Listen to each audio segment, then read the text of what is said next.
Gregor, räägi, kuidas sul möödusid ettevalmistused tänaseks krossiks?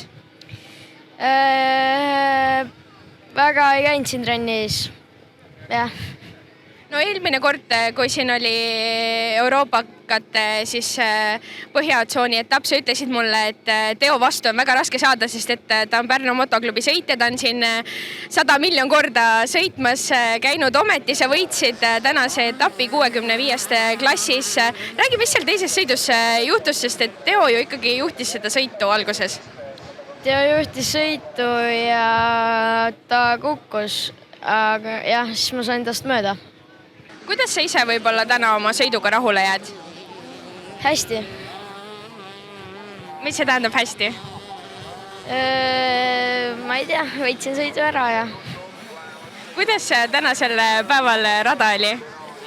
Rada oli suht hea isegi. Soondes ja aukus. No millised on su edasised plaanid, millised on järgmised võistlused, mis on tulemas?